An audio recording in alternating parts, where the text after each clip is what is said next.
بسم اللہ الرحمن الرحیم۔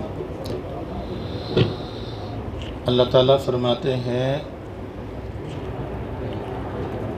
وَإِذَا بَلَغَ الْأَطْفَالُ مِنْكُمُ الْحُلُمَ فَلْيَسْتَأْذِنُوا كَمَا اسْتَأْذَنَ الَّذِينَ مِنْ قَبْلِهِمْ۔ کل ہم نے پڑھا تھا کہ وہ بچے جو بلوغت کو نہیں پہنچے، گھر میں آنا جانا بہت زیادہ ہوتا ہے، تو 3 اوقات اللہ نے کہا ایسے ہیں کہ جس میں ان کو چاہیے کہ وہ بھی جب گھر میں داخل ہوں یا خاص طور پر اپنے والدین کے کمرے میں داخل ہوں، کیونکہ گھروں میں کمرے علیحدہ علیحدہ ہوتے ہیں نا جی، تو ان کو 3 اوقات میں کمرے میں داخل ہونے سے پہلے دستک دینی چاہیے، پھر وہ کمرے میں داخل ہوں۔ ایک نماز فجر سے پہلے، ایک دوپہر کے وقت اور ایک نماز عشاء کے بعد۔ آج اللہ فرماتے ہیں کہ پہلا حکم تو ان بچوں کے لیے تھا جو بالغ نہیں تھے، فرمایا کہ ان 3 اوقات کے علاوہ ان کو اجازت لینا ضروری نہیں ہے، وہ آ جا سکتے ہیں۔ اس کی وجہ اللہ نے بیان کی طوافون، کہ وہ بچے یا گھر کا کوئی ملازم یا ملازمہ ہے، وہ طوافون ہے، بار بار ان کا آنا جانا رہتا ہے، تو اس لیے مشقت پڑ جائے گی اگر بار بار وہ اجازت طلب کریں۔ اگلی آیت میں اللہ فرماتے ہیں کہ جب بچے بالغ ہو جائیں نا، تو بلوغت کے بعد پھر ان کو چاہیے کہ جب بھی والدین کے کمرے میں داخل ہونا ہے تو اجازت لازمی طلب کریں۔ بلوغت سے پہلے 3 اوقات ضروری ہیں، اس کے علاوہ اجازت کی ضرورت نہیں ہے۔ بلوغت کے بعد وہ 3 اوقات کے علاوہ بھی جب بھی وہ والدین کے کمرے میں جائیں تو اس وقت دستک دے کر جائیں، اجازت طلب کر کے پھر داخل ہوں۔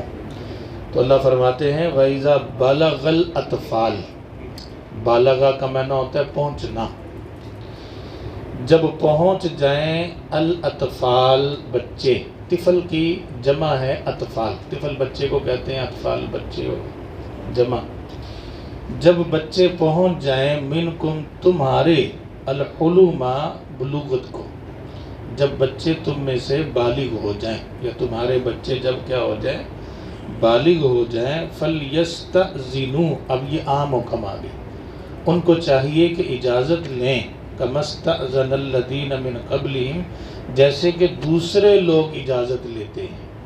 مطلب عام باہر کا کوئی بندہ ہے یا دوسرے کوئی رشتہ دار ہیں تو ان کے لیے لازم ہے کہ وہ گھر میں داخل ہونے سے پہلے اجازت طلب کریں، ایسے ہی منہ اٹھا کے گھر کے اندر داخل نہ ہو جائیں، کیونکہ کوئی بھی اندر گھر کے اندر معاملات کسی طرح کے بھی ہو سکتے ہیں۔ تو اسی طرح اللہ فرماتے ہیں کہ وہ بچے جو بالغ ہو چکے ہیں، بلوغت کو پہنچ گئے ہیں، ان کو بھی چاہیے کہ اب جب بھی داخل ہوں تو اجازت طلب کریں۔ کذالک یبین اللہ، اللہ فرماتے ہیں اسی طرح بھائی اللہ بیان کرتا ہے لکم، تمہارے لیے اپنی آیتوں کو، اپنی آیات میں جو احکامات ہیں اسی طرح اللہ تعالیٰ بیان کرتا ہے۔ واللہ علیم حکیم، کیوں؟ اللہ جاننے والا، حکمت والا ہے، اللہ کے پاس حکمت ہے، دانائی ہے، اور اللہ علیم ہے، انتہائی تمہارے معاملات کو جاننے والا ہے۔ اگلی آیت ہے، اللہ فرماتے ہیں والقواعد من النساء، یہ آیت کا ترجمہ کرنے سے پہلے ویسے میں بات سمجھا دیتا ہوں کہ جو عورتیں اللہ فرماتے ہیں بوڑھی ہو جاتی ہیں اور بڑھاپے کی عمر کو پہنچ جاتی ہیں، اور بڑھاپے کی وہ عمر جس میں عورت بچہ جننے کے قابل نہیں رہتی، مطلب اس کے جو ایام حیض ہیں وہ ختم ہو جاتے ہیں، تو اللہ فرماتے ہیں کہ اگر یہ عورت پردہ نہ بھی کرے تو اجازت ہے۔ اس آیت سے بھی یہ ثابت ہوتا ہے کہ چہرے کا پردہ ہے، کہ اللہ نے ان کو پردہ اتارنے کی اجازت دی ہے۔ اب اللہ نے یہ نہیں کہا کہ کپڑے اتار کے پھرو،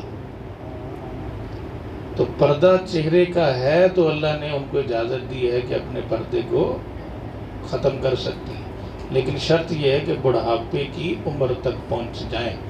اچھا، اس میں ایک اور شرط اللہ نے لگائی ہے کہ وہ تبرج نہ کریں. تبرج کہتے ہیں بناؤ سنگھار کرنا. بناؤ سنگھار کر کے دلہن کی طرح اپنے آپ کو تیار کر کے وہ باہر نکلیں. تو تبرج سے منع کر دیا اللہ نے کہ اگر تبرج کرنا ہے تو پھر اس بوڑھی عورت کو بھی نہیں اجازت. بغیر تبرج کے اگر وہ مشکل سمجھتی ہے، دقت سمجھتی ہے اپنے آپ کو پوری طرح لپیٹنا یا برقع پہننا یا اپنے چہرے کو ڈھانپنا دقت سمجھتی ہے، تو اللہ نے اجازت دی ہے. لیکن پھر بھی آیت کے آخر میں اللہ نے کہا کہ یہ اگر بہتر ہے کہ کر لے پردہ تو اس کے لیے وہ بھی بہتر ہے. چلیں بارہ اللہ فرماتے ہیں والقواعد من النساء. قواعد کا معنی ہوتا ہے بیٹھنے والیاں گھروں میں. قاعد کا معنی ہوتا ہے بیٹھنا، بیٹھنے والا. تو قواعد معنی وہ عورتیں جو گھروں میں بیٹھتی، یعنی گھر میں رہنے، گھریلو عورتیں. والقواعد من النساء وہ عورتیں جو گھروں میں بیٹھنے والیاں ہیں، اللاتی لا یرجون نکاح کہ اب وہ نکاح کی امید نہیں رکھتی.